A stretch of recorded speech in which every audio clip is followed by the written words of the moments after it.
Assalamualaikum warahmatullahi wabarakatuh.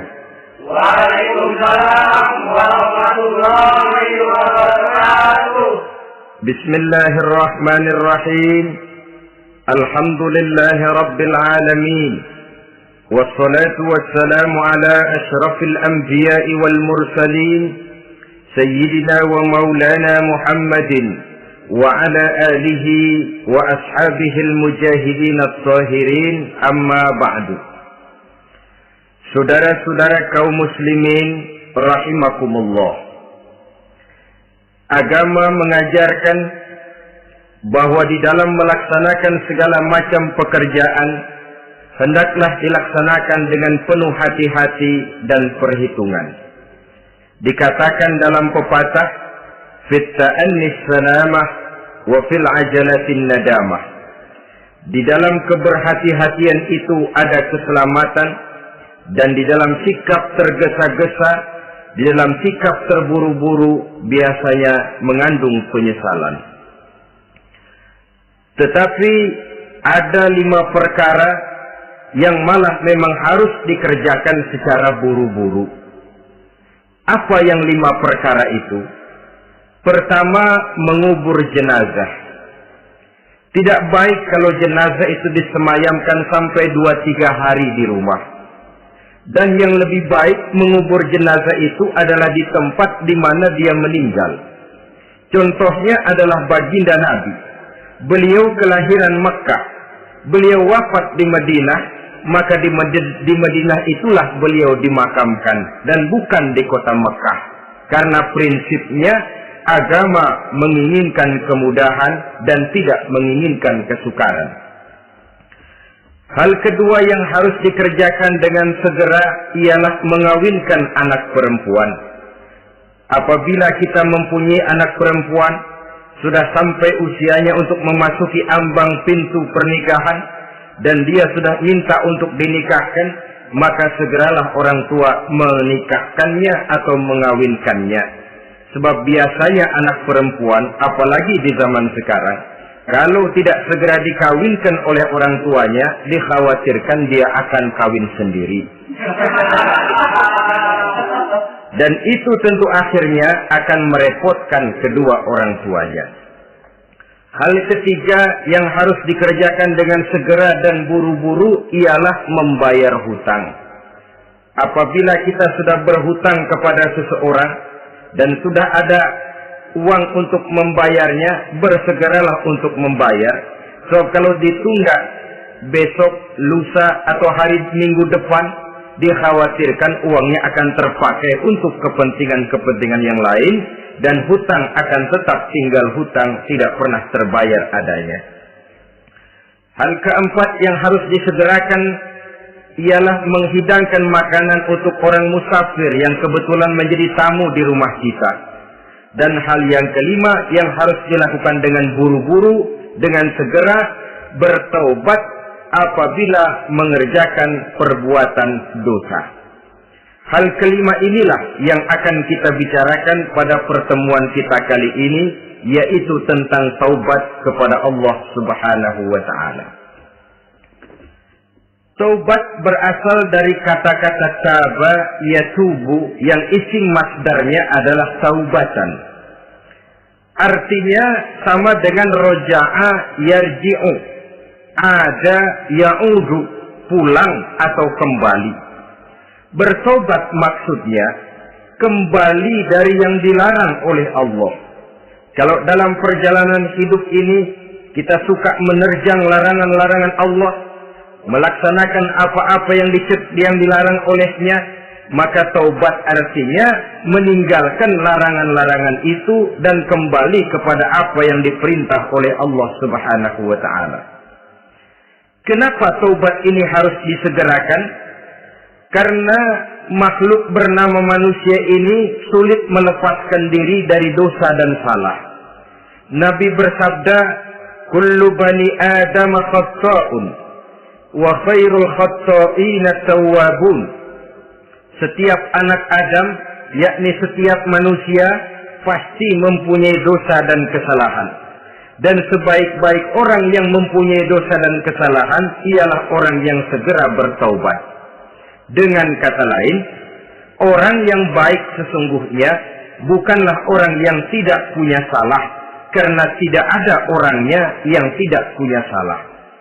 Tetapi orang yang baik adalah orang yang apabila melakukan kesalahan, dia segera sadar, dijadikannya kesalahan itu sebagai pelajaran untuk tidak diulanginya lagi pada masa-masa yang akan datang.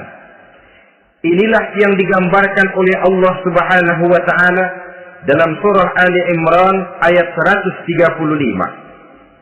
Wallazina idza fa'alu fahishatan, dan orang-orang yang apabila mereka terjatuh ke dalam perbuatan dosa, au zalamu anfusahum, atau berbuat zalim kepada diri mereka sendiri, zakarullaha fastaghfaru li dzunubihim, mereka segera ingat kepada Allah dan memohon ampun terhadap dosa yang pernah mereka kerjakan.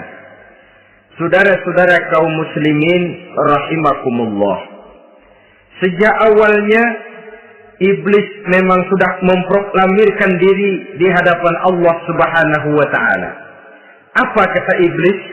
Ya Rabbi wa izzatika la azalu aghwi bani Adam ma damat arwahuhum fi ajsadihim.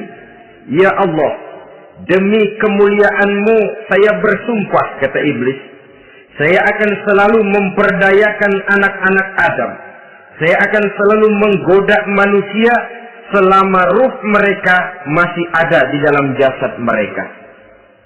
Jadi selama ruh masih ada di dalam jasad, selama itulah iblis akan selalu berusaha menggelincirkan manusia untuk jatuh ke tempat salah dan ke tempat-tempat dosa. Tetapi kemudian Allah juga memberikan jaminan. Allah menjawab proklamasi iblis ini, wa izzati wa jalali ya mal'un la azalu aghfiru lahum mastaghfaru. Demi kehormatanku, demi kemuliaanku, hai mal'un, hai yang terkutuk, hai iblis, kalaupun engkau selalu memperdayakan manusia, kalaupun engkau selalu menipu dan menggoda mereka sepanjang ruh mereka masih ada di dalam jasad, aku akan senantiasa memberikan ampun kepada mereka sepanjang mereka memohonkan ampun kepadaku. Inilah jaminan dari Allah Subhanahu wa ta'ala. Saudara-saudara kaum muslimin rahimakumullah, oleh karenanya apabila kita berbicara tentang taubat, artinya kita berbicara tentang tingkah laku kita dalam kehidupan sehari-hari. Apa yang harus kita lakukan untuk sempurnanya satu taubat?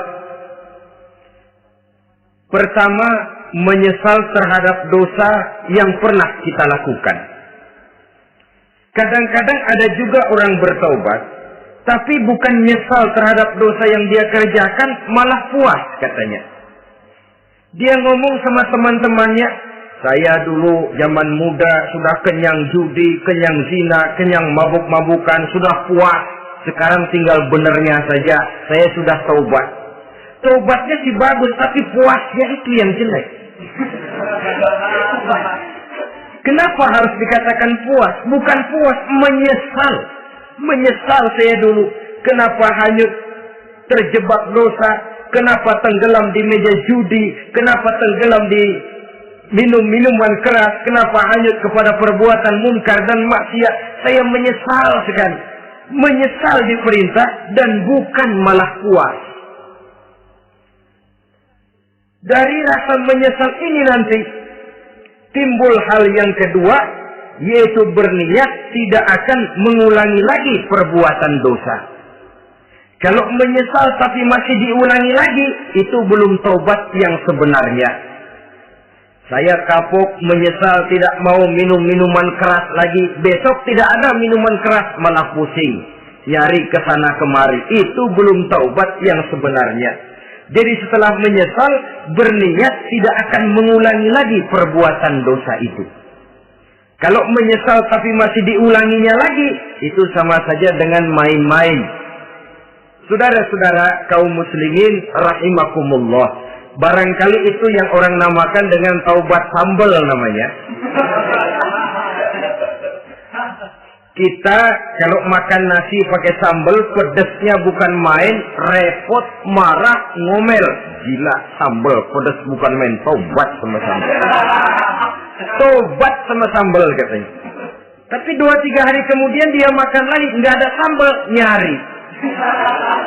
Kemarin sudah taubat, 2 hari kemudian malah nyari. Ini bukan taubat yang sebenarnya. Penyesalannya tidak diiringi dengan berniat untuk tidak mengulangi perbuatan dosa itu selama-lamanya. Saudara hadirin, kita sudah taubat, tidak mau lagi minum minuman keras. Datang teman, minumilah. Nggak mau. Kenapa? Saya sudah taubat. Yang benar. Benar. Kalau dibayarin, udah. Jadi rupanya taubatnya itu cuma karena nggak ada yang bayarin. Begitu datang yang bayarin, berangkat lagi. Itu belum lagi merupakan taubat yang sebenarnya. Begitu juga kita taubat dari meja judi. Pada waktu sudah buras, bangkrut, habis-habisan, mungkin menyesal, mungkin bertobat. Inilah akibatnya judi, rumah tangga berantakan, harta buras, anak terlantar, uang tidak ada. Tobat, saya tidak mau lagi-lagi tenggelam di meja judi. Pada saat kondisinya bangkrut, itu yang diucapkan. Tapi 2-3 hari, 4-3 minggu, 1 bulan kemudian rezekinya banyak, makmur lagi, usahanya maju lagi, lupa lagi dia kepada ucapan sebelumnya, akhirnya sedikit demi sedikit tenggelam kembali di meja judi. Ini pun belum merupakan taubat yang sebenarnya. Jadi untuk sempurnanya taubat, yang pertama menyesal terhadap dosa yang telah dilakukan, yang kedua berjanji tidak akan mengulangi lagi, kemudian yang ketiga meninggalkan perbuatan jahat itu untuk selama-lamanya. Dengan kata lain, kalau memang taubat tidak mau minum lagi, talak 3 itu minuman keras. Kalau memang niat tidak akan berjudi lagi, talak 3 itu segala macam bentuk perjudian, meninggalkan perbuatan jahat. Yang keempat, menunaikan semua fardu dan kewajiban. Sebab barangkali pada saat kita tenggelam dalam dosa, perintah-perintah Allah, jangankan yang sunnah, yang wajib saja sering kita lalaikan. Maka apabila diri telah berniat melaksanakan taubat, maka tunaikan semua kewajiban yang disyariatkan oleh agama kepada kita. Yang kelima, meminta halal kepada para lawannya dengan termasuk mengembalikan hak milik orang lain. Ini kalau menyangkut hukukul adamiyin atau hak-hak manusia. Jadi kalau kita berdosa kepada sesama manusia, Allah belum akan menerima taubat kita kalau kita belum minta maaf kepada yang bersangkutan. Adapun kalau kita sudah minta maaf tapi yang bersangkutan tidak mau memberikan maaf, itu urusan dia kepada Allah. Urusan kita adalah meminta maaf kepada yang bersangkutan. Hal yang keenam, mendidik atau melatih diri untuk bertaat kepada Allah. Sebagaimana kita dulunya telah melatih diri, memperturutkan diri untuk berbuat durhaka. Lalu memperbaiki yang dimakan dan yang diminum. Itu juga merupakan ciri dari orang-orang yang melaksanakan taubat kepada Allah Subhanahu wa ta'ala. Kemudian apalagi memperbanyak istighfar di dalam kehidupan. Disabdakan oleh Nabi, "Inna likulli da'in dawa'un wa dawa'u dzunubi al-istighfar." Sesungguhnya segala macam penyakit tentu ada obatnya, dan obat dari segala macam dosa adalah istighfar. Saudara-saudara kaum muslimin rahimakumullah. Jadi kalau yang terdahulu merupakan perbuatan-perbuatan konkret, maka yang terakhir ini taubat dalam bentuk ucapan berupa memperbanyak istighfar, memohonkan ampun kepada Allah Subhanahu wa ta'ala. Mari kita lihat. Dalam teladan hidup kita, manusia yang hatinya paling bersih, tidak lain adalah Rasulullah sallallahu alaihi wasallam. Beliau sudah mendapat jaminan ampun dari seluruh dosa. Liyaghfir lakallahu ma taqaddama min dzambika wa ma ta'akhkhar, kata Allah. Muhammad, dosamu yang dahulu, dosamu yang sekarang, dosamu yang akan datang jika memang ada, seluruhnya sudah mendapat jaminan ampun dari Allah. Tetapi coba lihat dari sejarah perjalanan hidup yang mulia ini. Sungguh pun beliau sudah nyata-nyata mendapat jaminan ampun dari Allah. Beliau mengatakan, ayyuhan nas, tubu ilallah, fa inni atubu fil yaumi mi'ata marrah. Wahai manusia, bertaubatlah kepada Allah. Maka sesungguhnya saya, kata beliau, dalam satu hari bertaubat 100 kali kepada Allah. Dalam riwayat yang lain, sab'ina marrah, 70 kali beliau mengucapkan istighfar minimalnya dalam sehari semalam. Orang yang sudah nyata-nyata mendapat jaminan ampun dari Allah ini, satu hari satu malam istighfarnya minimal 70 kali. Apatah lagi kita yang nyata-nyata belum mendapat jaminan ampun dari Allah. Di dalam satu hadis diriwayatkan bahwa iblis laknatullah alaih pernah berkata, ahlaktun nasa bizzunubi wal ma'asi.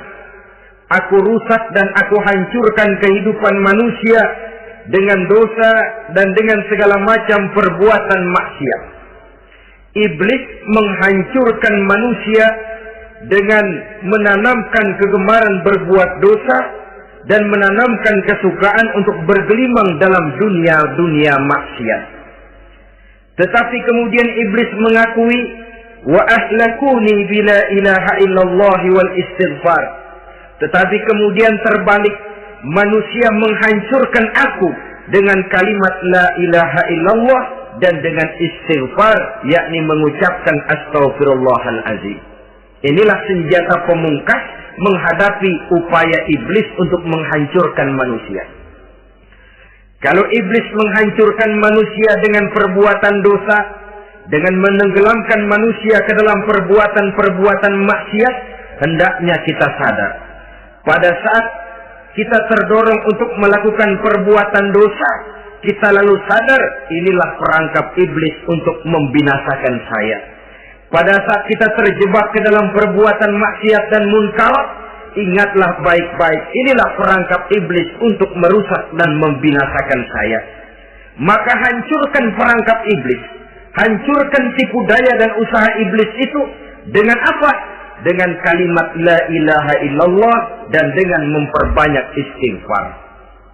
Falamma ra'aitu dzalik, ketika aku lihat hal itu, kata iblis, mereka hancurkan kita dengan dosa dan maksiat, dan kita hancurkan mereka dengan la ilaha illallah dan istighfar. Diamkah iblis? Puaskah iblis?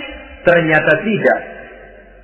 Apabila aku lihat usaha manusia itu, ahlaktuhum bil huda, ahlaktuhum bil hawa, wahum yahsabuna annahum muhtadun. Apabila mereka hancurkan aku dengan la ilaha illallah dan istighfar, maka aku kembali menghancurkan mereka dengan mempergunakan hawa nafsu, sehingga mereka menyangka bahwa mereka adalah orang-orang yang mendapat petunjuk. Ditanamkan dalam diri kita perasaan bahwa kitalah orang yang paling benar, itu pun tipu daya iblis. Maka orang pintar itu baik, tapi merasa pintar itu jelek.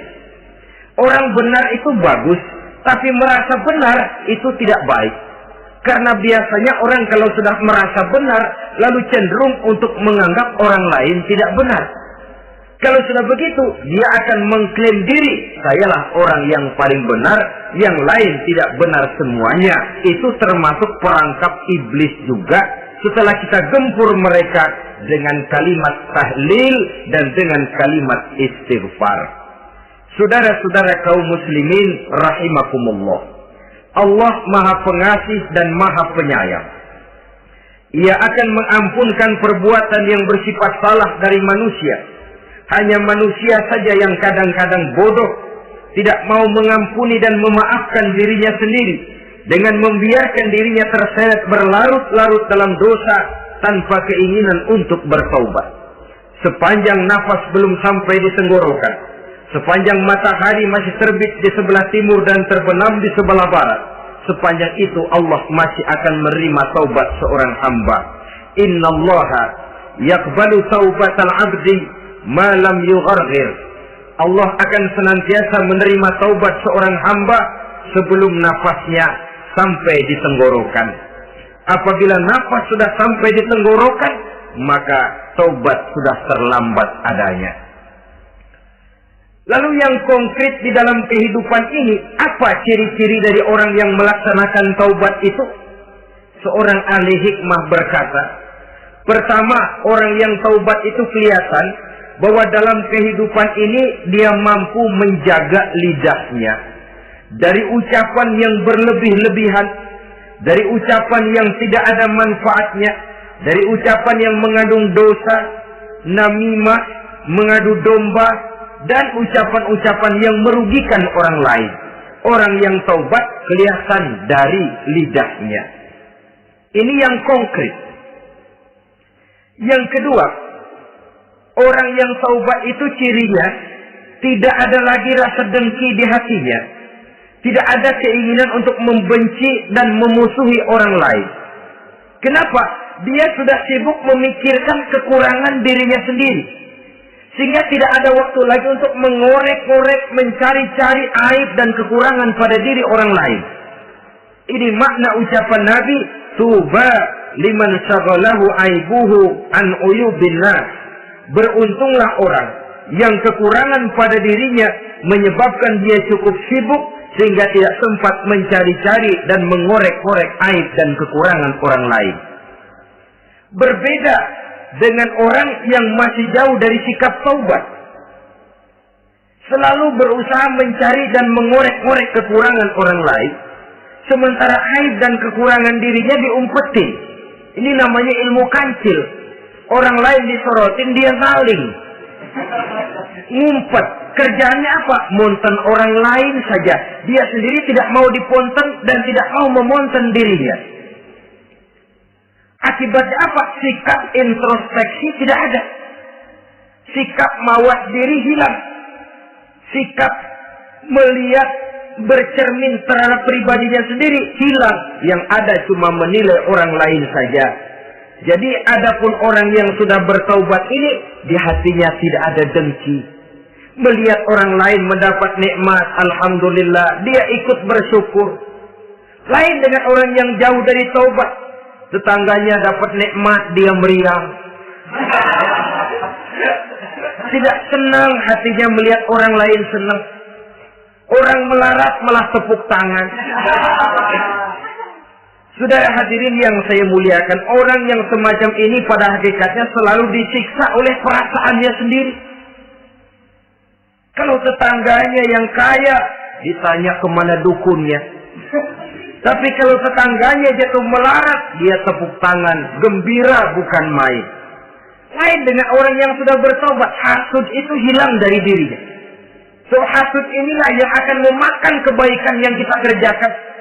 Kata Nabi, hasud itu bisa memakan kebajikan seperti api memakan kayu bakar. Allahu Akbar. Puasa kita, zakat kita, sholat kita, habis kafas dimakan oleh sifat hasud. Tidak terasa, tapi begitu kita punya sifat dengki kepada orang lain, maka sholat kita dimakan oleh dengki tadi. Puasa kita dimakan oleh dengki tadi. Segala macam kebaikan yang kita kerjakan dihabis dimakan oleh si dengki tadi. Seperti api memakan kayu bakar, cepat sekali. Itulah sebabnya bagaimanapun banyak kebaikan yang sudah kita kerjakan, jangan bangga dan jangan lalai. Sebaliknya, bagaimanapun besar dosa dan kesalahan yang pernah kita lakukan, jangan putus asa dari rahmatnya Allah Subhanahu wa ta'ala.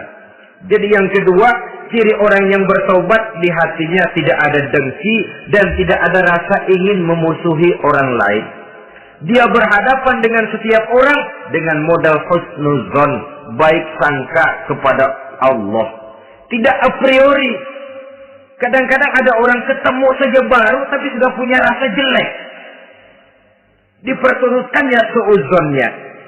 Yang ketiga, ciri orang bertaubat itu menjauhkan diri dari pergaul dengan orang-orang jahat. Sebab kita tahu bahwa pergaulan sangat besar pengaruhnya dalam ikut membentuk kepribadian manusia. Asyariku wa fi syarri syarrun. Bersekutu dengan kejahatan biasanya ikut jadi jahat. Walaupun secara langsung tidak melakukan kejahatan, tapi sudah termasuk dalam jamaah yang jahat juga namanya. Saudara-saudara kaum muslimin, bukan berarti orang yang taubat lalu tidak mau bergaul, itu juga mencerminkan keangkuhan diri. Bergaul dia bergaul, tetapi kepada orang-orang yang jahat, ia sekedar menghindarkan diri pergaulannya itu dari kejahatan yang bisa ditimbulkan oleh orang-orang jahat tadi. Ciri yang keempat dari orang yang bertaubat, dia mempersiapkan diri untuk menghadapi mati. Mempersiapkan diri. Sebagaimana kita tahu, kalau kita akan pergi ke luar kota, tentu kita membawa bekal. Makin jauh perjalanan, makin banyak bekal yang harus kita bawa. Hidup ini adalah perjalanan panjang yang kita juga memerlukan bekal dalam kehidupan. Orang yang bertobat, orang yang mempersiapkan diri untuk menghadapi maut dan menghadapi hari-hari sesudah maut itu datang. Menghadapi kehidupan di alam barzakh, menghadapi kehidupan di alam akhirat dan selanjutnya. Dia mempunyai persiapan sehingga kapan maut datang dia sudah punya persiapan lebih dahulu. Saudara, kalau kita siap dipukul orang, pada saat pukulan itu datang, rasanya sakitnya agak lebih kurang daripada kita tidak pernah siap untuk dipukul. Walaupun bobot pukulannya sama, tapi kita akan lebih punya daya tahan kalau kita sudah siap. Oleh karena itu, orang yang bertobat, orang yang mempunyai persiapan untuk menghadapi mati. Tidak hanya untuk menghadapi mati, tapi juga menghadapi hidup di seberang kematian nanti. Maka karenanya, dia sibuk dengan dunianya, tapi juga dia lebih sibuk dengan akhiratnya. Dia tenggelam dalam berbagai macam kesibukan dunia, lain saat dia memfanakan diri untuk membekali diri menghadapi kehidupan sesudah hidup yang sekarang ini. Ciri-ciri ini tentu akan kelihatan dari gerak hidup seseorang. Saudara-saudara kaum muslimin rahimakumullah. Jadi dengan kata lain, kalau kita kembali kepada surah Ali Imran ayat 135 tadi, apabila dalam kehidupan terjebak kita kepada perbuatan dosa atau zalim kepada diri sendiri, zakarullah, segeralah mengingat Allah, fastaghfaru li dzunubihim, dan segera memperbanyak istighfar, memohon ampun kepada Allah Subhanahu wa taala, sebab dosa dalam Islam hanya bisa ditebus dengan taubat. Bukan dengan uang, bukan dengan beras, bukan juga dengan piagam. Dosa dalam Islam hanya bisa ditebus dengan melaksanakan taubat kepada Allah. Dan untuk bertaubat tidak usah ngulur waktu. Besok saja, bulan depan saja, tahun depan saja, nanti saja kalau sudah agak sedikit tua. Ibarat diri kita ini kaca, kata Imam Ghazali, maka dosa adalah debu. Apabila kaca kena debu, sedikit nempel debu, lalu dilap, sedikit nempel debu, terus dilap lagi, insya Allah kaca akan tetap bersih. Tapi kalau kita menunggu debu sampai banyak, apalagi sampai berurat, berkarat, nanti akan sulit membersihkannya. Demikian hati manusia itu.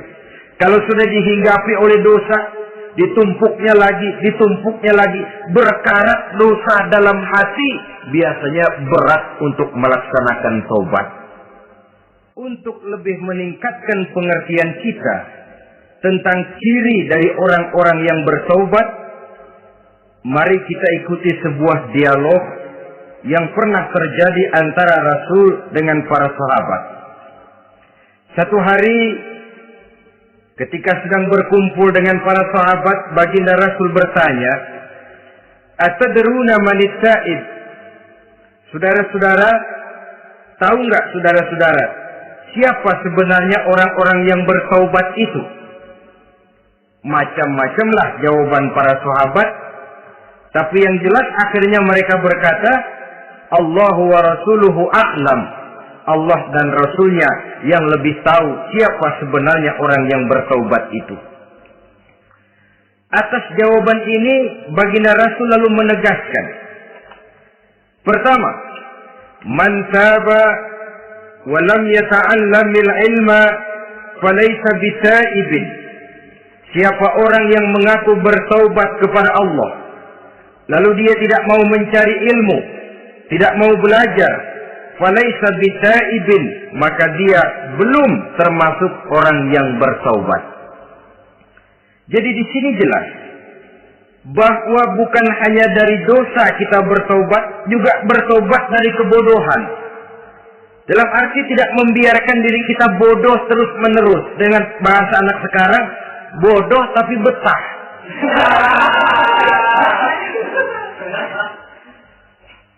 Orang yang mengaku bertaubat tapi tidak menggali ilmu, tidak mau belajar, tidak mau mencari ilmu, tidak hadir di mana majelis taklim, belum dianggap taubat yang sebenarnya.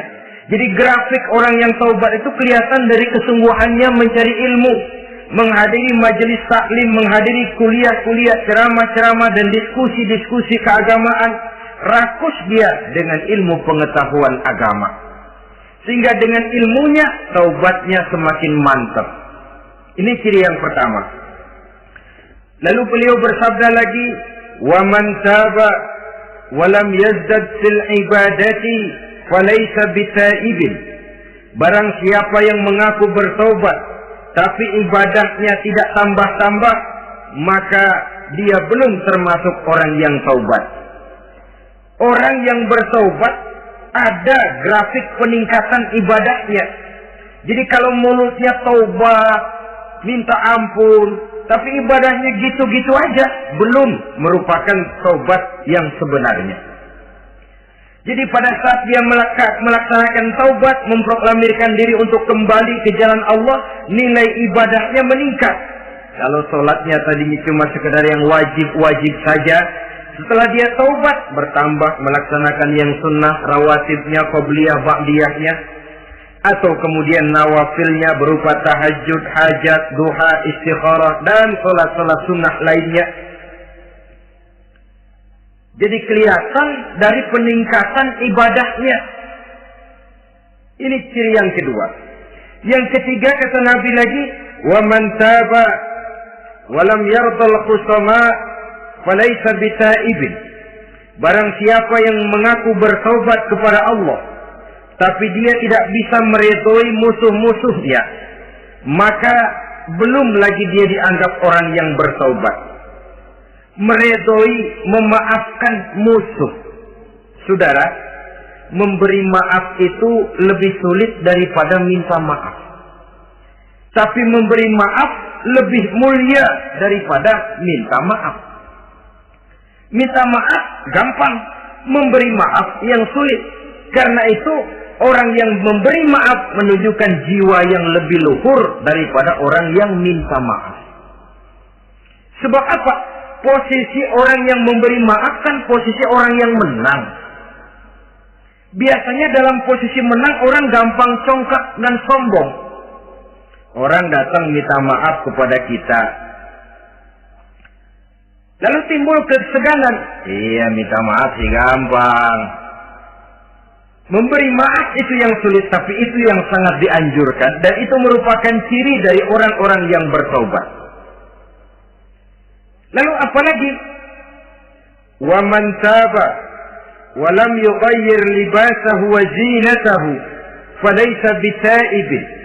Barang siapa yang mengaku bertaubat tetapi pakaian dan perhiasannya tidak berubah, maka dia belum lagi dianggap bertaubat. Orang bilang pakaian memang kulit, yang penting isi.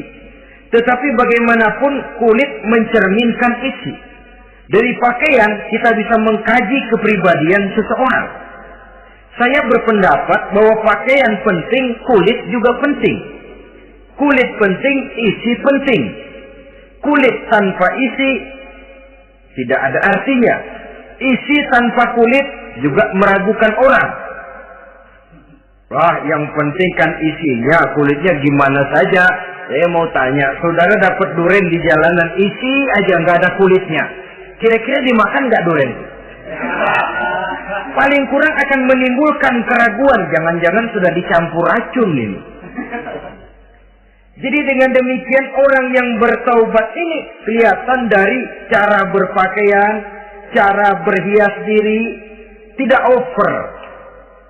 Dia kembali kepada fungsi berpakaian. Dalam Islam kan sesungguhnya fungsi pakaian itu yang paling utama. Pertama, nutup aurat. Itu ukurannya. Yang kedua, pantas. Yang ketiga, baru soal mode. Di zaman kita sekarang terbalik. Mode nomor 1, pantas belakangan, nutup aurat apa tidak nomor 16.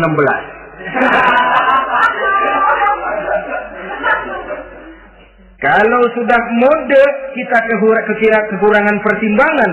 Ini buat saya pantas apa tidak, ini menutup aurat apa tidak. Kita balik. Padahal fungsi berpakaian dalam Islam tujuan utamanya pertama nutup aurat.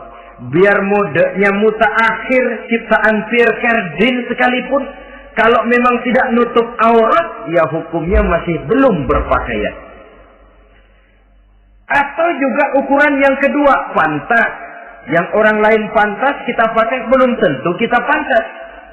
Kita kadang-kadang kehilangan pertimbangan. Lihat iklan, bintang film memakai pakaian yang begini bagus, lalu kita pakai saja.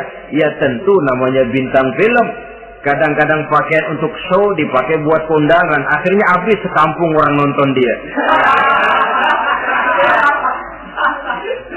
Yang nggak pantas kok, nggak wajar. Saudara hadirin yang saya muliakan, orang yang bertobat kelihatan dari pakaian dan perhiasannya. Kalau sudah memakai perhiasan, ya sekedarnya saja. Tidak lalu dengan niat supaya orang tonton, supaya orang lihat, supaya orang tahu dia kaya, supaya timbul decak kagum, asal dia lihat orang lalu wah. Kalau sudah diwahi lalu senang. Saudara hadirin yang saya muliakan, kemudian kata Nabi lagi, wa man taba wa lam yubaddil ashabahu falaysa bitaibin.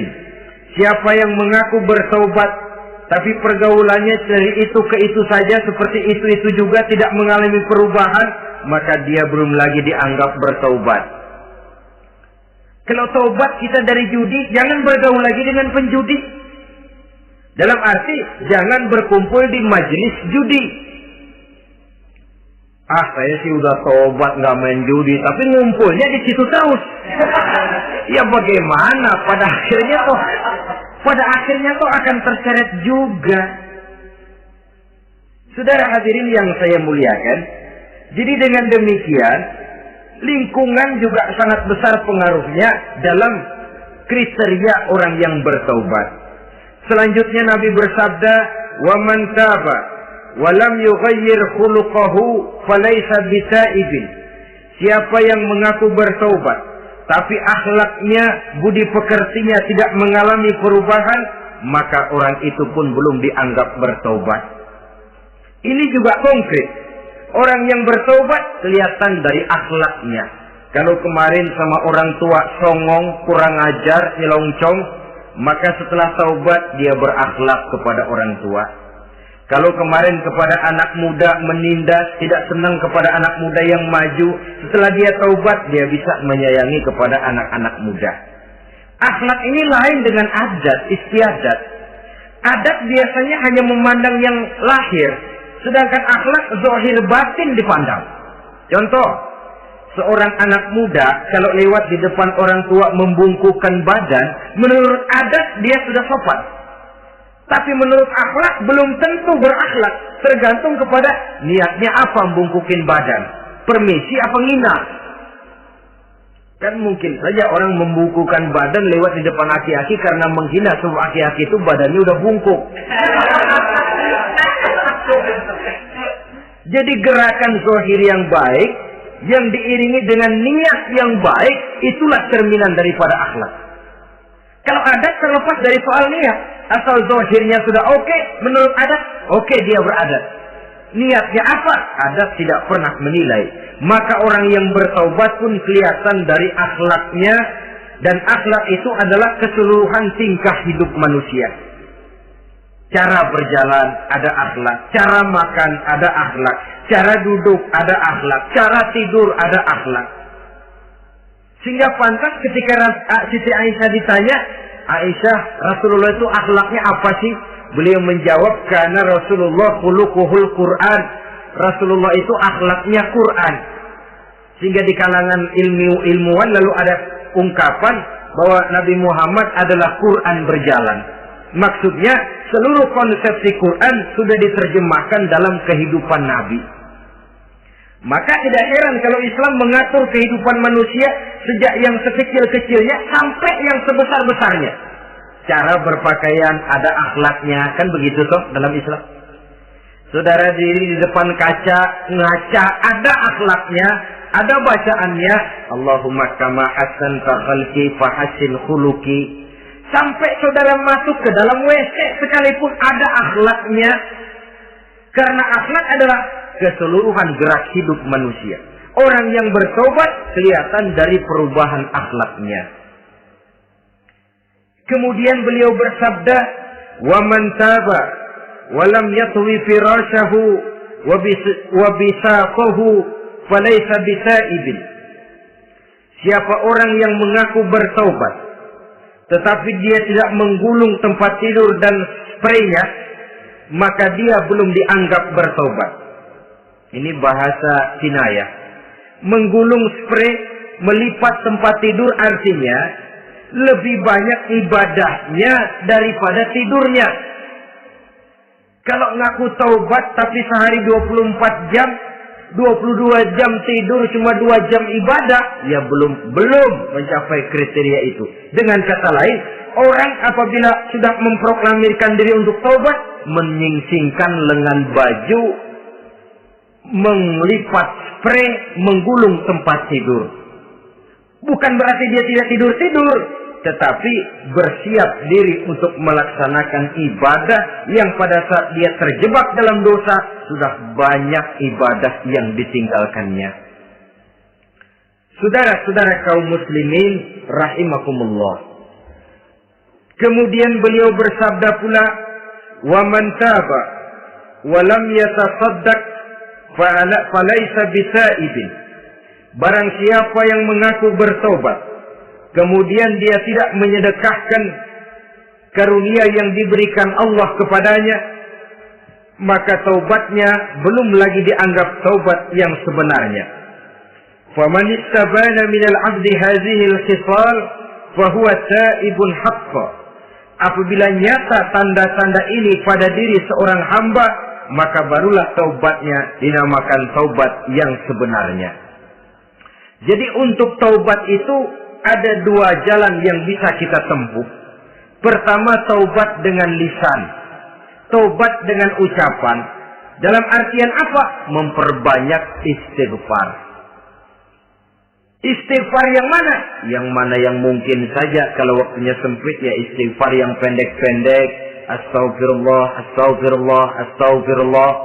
Mau yang lebih panjang, astaghfirullahalazim, allazi la ilaha illa huwal hayyul qayyum wa atubu ilaih min jami'il ma'asi waz zunub, la haula wala quwwata illa billahil aliyyil azim. Ada waktu yang lebih panjang lagi membaca sayyidul istighfar. Tiap kali berbuat jahat, tiap kali diiringi dengan istighfar. Nah, ini yang bisa runtuh dengan istighfar ini dosa apa? Dosa yang ringan, dosa yang biasanya dilakukan oleh panca indera kita. Mata ini dosa mata, insya Allah bisa runtuh dengan istighfar. Ngelihat yang haram, cepat nunduk, astagfirullah. Habis nunduk jangan ngeliatin lagi.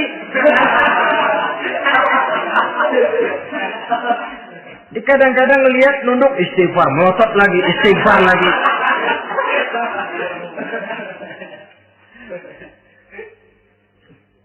Saudara hadirin yang saya muliakan, kata Imam Ali, nazratul ula laka wasaniyatu alaika. Ini dalam menjaga masa pandangan pertama rezekimu.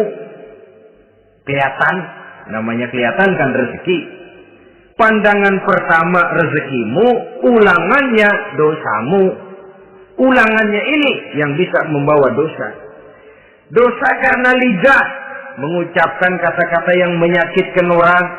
Dengan istighfar, insya Allah runtuh. Adapun dosa-dosa besar lainnya, tentu harus dengan perbuatan. Tidak cukup dengan sekedar istighfar saja. Perbuatannya apa? Itulah seperti yang sudah saya sampaikan pada ciri-ciri orang yang bertaubat tadi.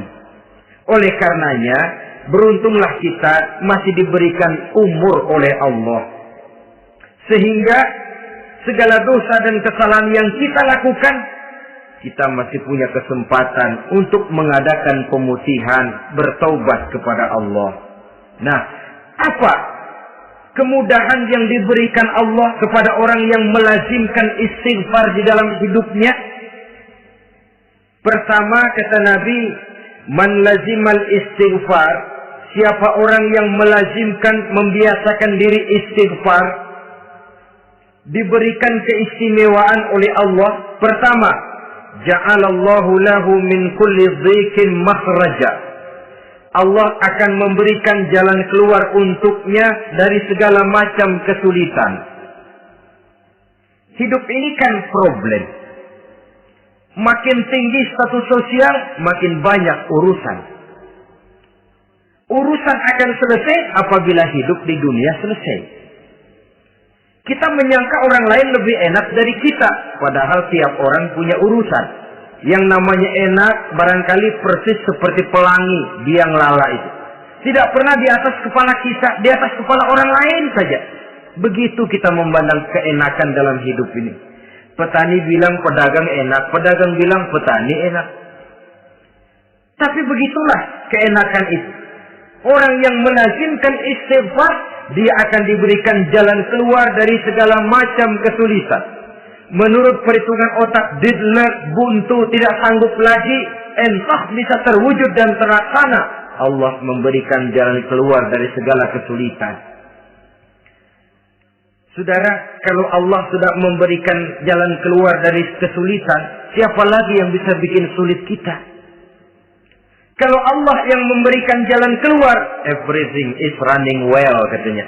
Semua urusan bisa jalan dengan lancar. Tapi tanpa istighfar, jauh kita dari Allah. Jalan yang sudah lapang pun bisa jadi sempit. Urusan yang sudah nyata akan selesai pun bisa jadi injelimet. Dan jalan yang tadinya tidak berliku-liku pun bisa berliku-liku. Ini faktor yang di luar perhitungan matematis. Kita tidak mampu, Allah Maha mampu. Menurut akal kita tidak mungkin. Kalau Allah mau, tidak ada yang tidak mungkin. Saudara-saudara, ini fasilitas pertama. Orang yang gemar istighfar diberikan jalan keluar dari segala macam kesulitan. Yang kedua, wa min kulli hammin faraja, diberikan kegembiraan dari setiap kesusahan yang dihadapinya. Ada saja faktor-faktor yang mendatangkan kegembiraan, yang mendatangkan refreshing di dalam kehidupannya. Sehingga dia tidak lalu merasa jalannya buntu, tidak merasa kesulitannya tidak pernah terselesaikan. Dan yang ketiga, fasilitas yang diberikan Allah kepada orang yang gemar istighfar, wa razaqahu min haitsu la yahtasib. Allah akan memberikan kepada mereka rezeki dari jalan yang tidak pernah mereka sangka-sangka. dari jalan yang tidak pernah mereka perkirakan sebelumnya. Saudara-saudara kaum muslimin rahimakumullah. Inilah fasilitas ketiga yang diberikan Allah kepada orang yang gemar istighfar. Rizkinya datang dari jalan yang tidak disangka-sangka. Sebab rizki ini juga termasuk hal gaib. Dan jangan lupa, ar-rizku bimakna al-ata hissiyan kana au ma'nawiyan. Rizki adalah pemberian baik yang konkret maupun yang abstrak. Kita sering membatasi pengertian rezeki, maka rezeki kita jadi sering terbatas. Menurut kita kan yang namanya rezeki cuma duit saja. Kalau bukan duit, bukan rezeki. Padahal semua karunia Allah itu rezeki. Umur rezeki, istri rezeki, anak rezeki, pangkat dan jabatan rezeki, termasuk duit juga rezeki. Tapi dalam kebiasaan kita, rezeki cuma duit. Begitu duit keras, kita anggap rezeki macet. Maka akhirnya kita tidak bersyukur kepada Allah. Padahal mungkin di sektor duit macet, tapi rezeki dari segi lain, ilmu barangkali tambah, wibawa naik, pangkat naik, anak tambah, itu juga merupakan rezeki. Saudara-saudara kaum muslimin rahimakumullah, orang yang gemar istighfar ini diberikan rezeki dari jalan yang tidak disangka-sangkanya. Dibukakan perbendaharaan Allah untuknya. Sehingga rezekinya datang dari cara yang tidak disangka-sangka. Allah Maha Kaya. Kalau dia mau, la mani'a lima a'taita wa la mu'tiya lima mana'ta. Tidak satu kekuatan pun yang mampu mencegah apa yang hendak diberikan Allah. Dan tidak satu kekuatan pun yang sanggup memberikan apa yang dicegah oleh Allah Subhanahu wa ta'ala. Ini keistimewaan yang diberikan Allah kepada mereka yang gemar beristighfar di dalam kehidupan ini. Jangan lagi berpikir, gue sih nggak punya dosa, istighfar amat. Sombong, saudara-saudara. Manusia itu lebih baik merasa banyak dosa daripada merasa tidak punya dosa. Tanda orang bahagia, kata Nabi 4. Pertama, orang yang selalu ingat kepada kesalahan yang pernah dia lakukan. Itu orang bahagia. Selalu ingat kepada kesalahan yang pernah dilakukannya. Sehingga pada saat akan melakukan kesalahan yang baru, dia mikir-mikir. Dosa gue yang kemarin udah 3 keranjang, ini nambah lagi. Ingatannya terhadap kesalahan yang lalu akan merupakan langkah preventif yang mencegah dirinya untuk tidak menambah kesalahannya. Orang bahagia, orang yang selalu ingat kesalahan yang pernah dia lakukan, terbayang di pelupuk mata, bukan ngumpet-ngumpetin dosa, sebab apa yang mau kita umpetin di hadapan Allah. Yang kedua, tanda orang bahagia itu orang yang selalu melupakan kebaikannya. Kalau dia berbuat baik, dia lupakan. Dia anggap dirinya belum pernah berbuat baik. Sehingga di mana ada kebaikan, dia tidak bisa ikut. Dia merasa sangat rugi. Sebab dia anggap dirinya belum pernah berbuat baik. Yang ketiga, tanda orang bahagia. Dalam urusan dunia, dia lihat ke bawah. Sehingga timbul rasa syukurnya. Bahwa kalau dia sengsara masih banyak yang lebih sengsara dari dia. Bahwa kalau dia miskin masih jauh lebih banyak yang miskin dari dia. Bahwa kalau dia menemui kesulitan masih banyak yang jauh lebih sulit dari dia. Dengan cara itu jiwanya akan lapang, hidupnya akan tenang, dan dia tidak pernah ingkar kepada nikmat yang diberikan Allah. Sebaliknya yang keempat, tanda orang bahagia itu dalam urusan akhirat dia lihat ke atas. Dunia, lihat yang bawah. Akhirat, lihat yang atas. Kalau dia bisa sholat, kenapa saya tidak? Kalau dia sanggup puasa, kenapa saya tidak? Kalau dia bisa baca Quran, kenapa saya tidak? Timbul panas, nyontok ibadah mendatangkan kebahagiaan. Rakus ibadah malah dianjurkan. Rakus dunia malah tercela. Nah, lawanannya orang celaka, saudara-saudara. Orang celaka juga tandanya 4 lawanan yang tadi itu. Pertama, orang yang selalu melupakan kesalahannya. Kalau berbuat dosa lupa, sok bersih. Alah, dosa gue mah dikit. Saudara hadirin yang saya muliakan, orang yang selalu melupakan kesalahan, menganggap dirinya bersih, akhirnya kalau ingin berbuat dosa nggak dimikir-mikir, tidak ada lagi yang ditimbang-timbang. Selanjutnya, yang kedua, orang celaka itu orang yang selalu mengingat kebaikannya. Akhirnya apa? Timbul sifat nepuk dada, membanggakan jasa, lahirlah pahlawan-pahlawan kesiangan. Selalu membanggakan diri, nepuk dada. Kalau enggak saya. Itu masjid kalau enggak saya. Itu pesantren kalau enggak saya. Itu umat kalau enggak saya. Memangnya kalau enggak sampean kenapa? Orang yang celaka adalah orang yang selalu menghitung-hitung kebaikan yang pernah dikerjakannya. Keikhlasannya kurang. Makin dia hitung, makin kurang nilai pahalanya.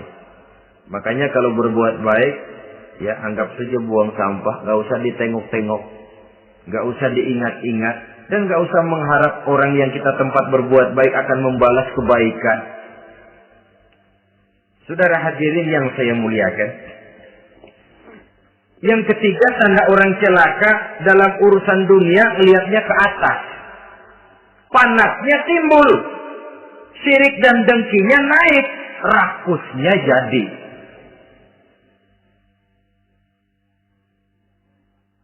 Timbul sifat panasnya itu, tidak mau ngerti.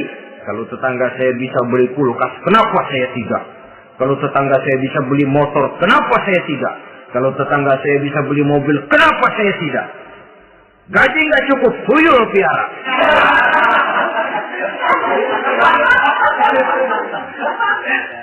Orang itu kalau sudah didorong oleh rakus kan bisa jadi menghalalkan segala macam cara untuk mencapai tujuan. Dibakar oleh sifat tamak dan rakus bin serakah. Nah, kalau sudah didorong oleh rasa rakus, yang segera tersingkir pertama rasa malu. Orang kalau sudah rakus nggak ada malunya, rasa malunya hilang. Padahal syarat jadi orang itu kan kalau punya rasa malu. Nggak punya rasa malu, kurang syarat jadi orang. Akan bagaimana jadinya masyarakat, bahkan bangsa dan negara, kalau rakyatnya sudah tidak punya rasa malu. Yang kedua, rasa takut hilang, terutama takut kepada Allah. Sirna sama sekali. Sudah tujuan menghalalkan cara. Yang keempat, tanda orang celaka, dalam urusan akhirat, lihatnya malah ke bawah. Kenapa kamu enggak sholat? Itu bapak anu yang tuaan, enggak, saya enggak lagi. Kenapa ngelihatnya mesti kepada yang begitu? Sehingga lalu tidak ada gairah untuk mencontoh. Saudara-saudara kaum muslimin rahimakumullah, walaupun serba singkat oleh karena terbatasnya ruang pembicaraan ini, mudah-mudahan bisa memberikan gambaran sepintas tentang ciri-ciri orang yang bertaubat. Dengan harapan, marilah kita menjadi orang yang bertaubat sebenarnya dengan ciri menyesal terhadap dosa yang pernah kita lakukan, meninggalkan perbuatan jahat, dan berjanji tidak akan mengulangi lagi perbuatan jahat itu. Kalau dia menyangkut hak-hak manusia, maka hak itu harus kita kembalikan, dan kepada yang bersangkutan kita harus meminta maaf. Apabila ditambah dengan kegiatan lisan, memperbanyak istighfar dalam kesempatan yang mungkin di sepanjang perjalanan hidup ini. Ini sajalah yang kita bicarakan pada pertemuan kali ini. Terima kasih atas segala perhatian. Mohon maaf atas segala kekurangan. Usikum wa nafsi bitaqwallah. Wassalamualaikum warahmatullahi wabarakatuh. Waalaikumsalam warahmatullahi wabarakatuh.